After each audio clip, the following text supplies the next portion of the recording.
¿Puede el destino de un hombre cambiar la historia de naciones enteras? ¿Puede el dolor más profundo convertirse en el umbral de la gloria? La historia de José, hijo de Jacob, es una travesía donde los hilos del sufrimiento se tejen con los del poder, y donde las lágrimas de un joven despreciado terminan irrigando la esperanza de pueblos enteros. Es la crónica de un muchacho arrancado de su hogar por la envidia, arrojado a las entrañas de la esclavitud, y transformado en arquitecto de salvación en la tierra más poderosa de su tiempo, Egipto. José nació en un mundo marcado por rivalidades tribales, intrigas familiares y tensiones geopolíticas. Canaán, tierra de promesas y disputas, era un cruce de caminos donde imperios emergentes y caravanas de mercaderes atravesaban desiertos llevando especias, esclavos y sueños. En esa tierra dura, Jacob, patriarca de una familia numerosa y compleja, amaba con preferencia al hijo nacido de su anciano corazón y de su esposa amada, Raquel. Esa preferencia, marcada por la túnica de colores que José vestía como símbolo de distinción, encendió la hoguera del resentimiento en el pecho de sus hermanos. Ellos veían en aquel joven no solo un recordatorio de favoritismo, sino también una amenaza a sus propias aspiraciones de herencia y liderazgo. José era distinto. Su mirada parecía atravesar el tiempo. Con apenas 17 años, sus sueños hablaban de grandeza, de espigas inclinándose ante la suya, de estrellas que reverenciaban su luz. Eran visiones que no podían encajar en la mentalidad de sus hermanos, quienes solo veían arrogancia en sus palabras. Pero detrás de esos sueños había un destino trazado en lo alto, un mapa divino que él aún no podía comprender. La traición llegó disfrazada de fraternidad. Una mañana, cuando Jacob envió a José a buscar a sus hermanos en los campos de Siquem y Dotán, el destino se torció. Ellos lo vieron venir de lejos, y antes de que su sombra tocara sus pasos, conspiraron contra él. Ahí viene el soñador, dijeron, como si ese título fuera un veneno. La primera chispa fue el deseo de matarlo, pero la voz de Rubén, el mayor, evitó el crimen directo. En cambio, lo arrojaron a una cisterna vacía, un pozo oscuro donde el eco de sus súplicas se confundía con el silencio de la tierra. El destino, sin embargo, tenía otras manos listas para moldearlo. Una caravana de ismaelitas que se dirigía a Egipto cargada de especias y bálsamo se convirtió en el vehículo de su exilio. Por 20 piezas de plata, precio de un esclavo, fue vendido su libertad. Los hermanos, manchados de celos y miedo, llevaron a su padre la túnica ensangrentada con la mentira de una fiera que lo devoró. Jacob, devastado, vistió de luto interminable, sin saber que la sangre en la prenda no era la de su hijo, sino la de un cabrito sacrificado. José, encadenado y vendido, llegó a Egipto, la tierra del Nilo, de templos majestuosos y pirámides que desafiaban el cielo.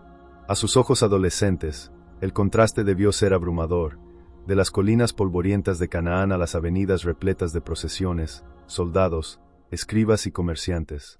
Allí, fue comprado por Potifar, capitán de la guardia del faraón, un hombre de poder y disciplina.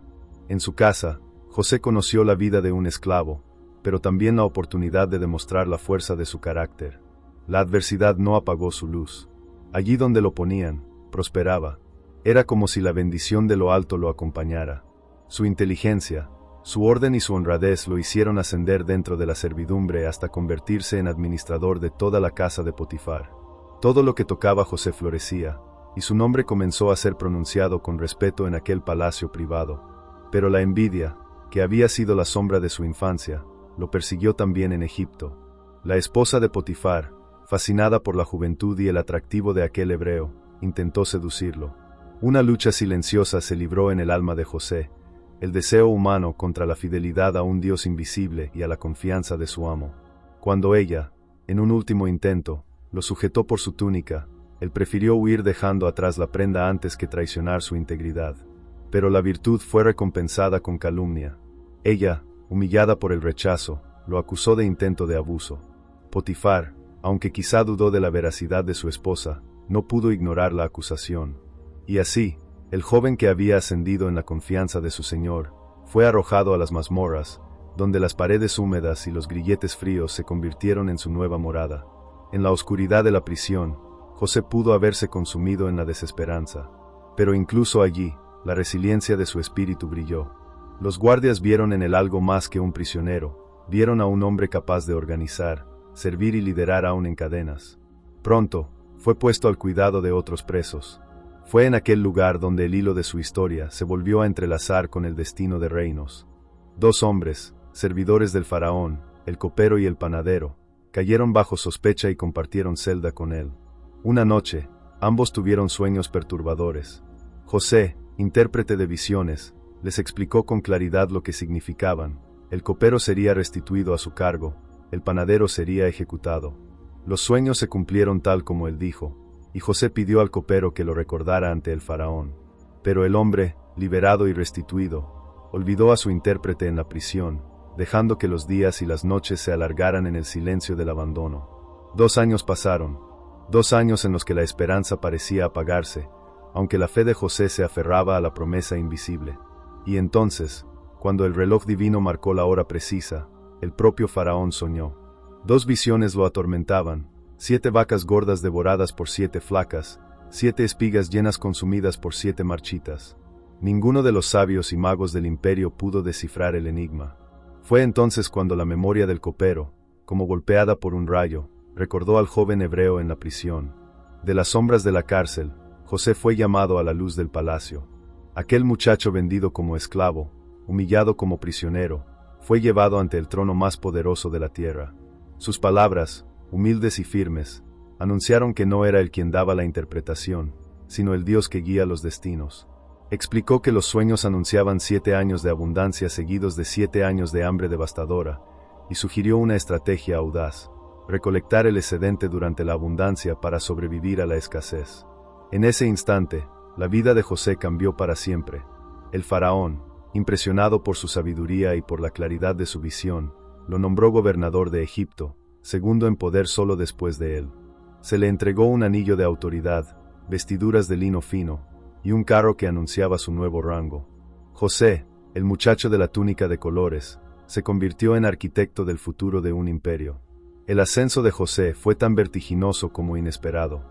De prisionero a gobernador, de esclavo olvidado a arquitecto del destino de Egipto. Con la sabiduría que lo caracterizaba, organizó la tierra durante los años de abundancia. Los campos del Nilo se llenaban de espigas doradas como mares de fuego bajo el sol, y cada grano era recogido con disciplina y almacenado en graneros colosales que se levantaban como fortalezas contra el porvenir. El pueblo prosperaba sin comprender del todo la magnitud de la estrategia que se estaba tejiendo. José, sin embargo, veía más allá, sabía que tras la opulencia vendría la prueba. Durante esos años de abundancia, la vida también le ofreció un nuevo comienzo. El faraón le dio por esposa a Asenat, hija de un sacerdote de On, con quien tuvo 2 hijos, Manasés y Efraín. El primero, llamado así porque Dios me hizo olvidar mis sufrimientos, era testimonio de una memoria sanada. El segundo, porque Dios me hizo fructificar en la tierra de mi aflicción, era el símbolo de que la adversidad podía convertirse en fertilidad. En cada nombre, José encapsulaba capítulos de su propia travesía: el dolor y la esperanza, la pérdida y la restauración. Pero el ciclo de la naturaleza no falla, y tal como el sueño del faraón lo había revelado, los años de escasez llegaron. El cielo se cerró, las lluvias cesaron y la tierra se agrietó bajo el sol implacable. Los campos, antes llenos de espigas, quedaron desnudos, y las familias comenzaron a sentir la mordida del hambre. Desde todas las regiones, caravanas de hombres hambrientos se dirigieron a Egipto, atraídos por los rumores de que allí abundaba el pan. El eco de la crisis se expandió más allá de los límites del imperio, alcanzando hasta Canaán, donde Jacob y sus hijos enfrentaban también la desesperación. Fue así como los hermanos de José, sin saberlo, se pusieron en camino hacia aquel país que alguna vez había recibido al joven vendido como esclavo. En sus manos no llevaban ya las armas de la envidia, sino la súplica de la necesidad. Al llegar, fueron conducidos a la presencia del gobernador. Allí, entre columnas de mármol y el resplandor de la corte, se postraron en tierra, cumpliendo sin saberlo los sueños de aquel hermano al que habían despreciado. José los reconoció de inmediato. Sus rostros, endurecidos por los años, eran aún los mismos que lo habían mirado con desprecio en la cisterna. Su corazón se agitó en un torbellino de recuerdos y emociones: el dolor de la traición, la nostalgia del hogar perdido, el anhelo de su padre. Pero ellos no lo reconocieron, pues José llevaba la vestidura de un noble egipcio, y su lengua era la de la corte. Lo que siguió fue una prueba, no de poder, sino de justicia y perdón. José los acusó de ser espías, probando su sinceridad y obligándolos a revelar fragmentos de su vida. Supo así que su hermano menor, Benjamín, estaba vivo, y que su padre seguía respirando en Canaán. Decidió entonces ponerlos a prueba, retener a Simeón como garantía, y exigir que trajeran a Benjamín para confirmar sus palabras. Entre lágrimas y miedo, los hermanos regresaron a Jacob, quien se resistió a dejar partir al hijo menor, hasta que la urgencia del hambre lo venció. Cuando Benjamín finalmente llegó a Egipto, José lo contempló con un dolor contenido. Era el hermano de su misma madre, la última joya de Raquel, y verlo fue como tocar un pedazo del pasado que aún ardía en su memoria. Su corazón se quebró en secreto, y tuvo que retirarse para llorar, pero aún no reveló su identidad. Preparó una última prueba, colocó en el saco de Benjamín su copa de plata, y luego acusó a los hermanos de robo. El plan era claro. Quería ver si ellos estaban dispuestos a sacrificar al menor como lo habían hecho con él años atrás, o si el tiempo y el sufrimiento los habían transformado. La respuesta fue distinta a la que esperaba aquel joven que recordaba la cisterna. Judá, uno de los que había conspirado contra él, se adelantó y ofreció su propia vida a cambio de la de Benjamín. Su voz temblaba de sinceridad al rogar por el muchacho y por el dolor de su padre. Fue entonces cuando José no pudo contener más la marea de emociones.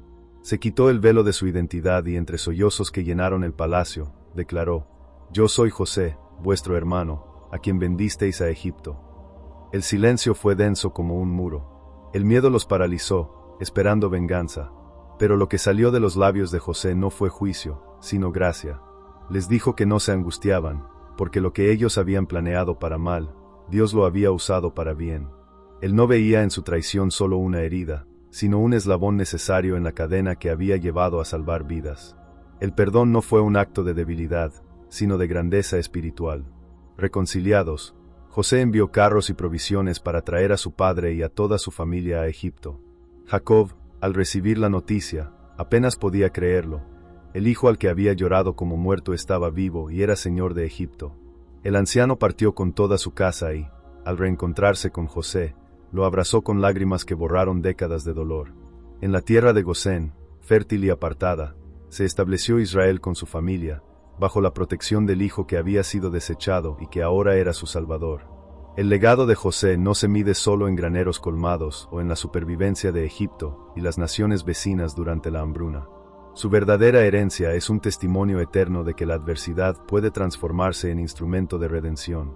Fue un estratega brillante, un gobernante justo, un hijo fiel y un hermano que supo perdonar lo imperdonable. Su historia atraviesa los siglos como un faro que ilumina a quienes luchan entre la injusticia y la esperanza. Cuando Jacob murió, los hermanos temieron que la misericordia de José se desvaneciera con la partida del padre. Se postraron ante él una vez más, rogando por perdón. José, con lágrimas, les respondió que él no ocupaba el lugar de Dios, y reafirmó su convicción: lo que fue planeado para mal, el cielo lo transformó en bien. Con esas palabras, selló su legado de gracia y reconciliación. Al final de sus días, José permaneció en Egipto, viendo crecer a sus hijos y a los hijos de sus hermanos, testigo de la semilla de una nación que algún día sería liberada de la esclavitud. Antes de morir, hizo jurar a los suyos que cuando Dios los visitara y los condujera de vuelta a la tierra prometida, llevarían consigo sus huesos. Así, incluso en la muerte, José se aferró a la promesa de un futuro más grande que su propia vida. La historia de José no es solo la de un hombre que venció la adversidad, sino la de un alma que, moldeada por la traición y el exilio, se convirtió en símbolo de esperanza y de propósito divino. Un soñador que supo esperar el cumplimiento de sus visiones. Un esclavo que llegó a ser gobernador. Un traicionado que eligió perdonar. Un hombre que, en el crisol del dolor, se transformó en instrumento de salvación para pueblos enteros. Si crees que este tipo de historia vale la pena, compártela con tus amigos.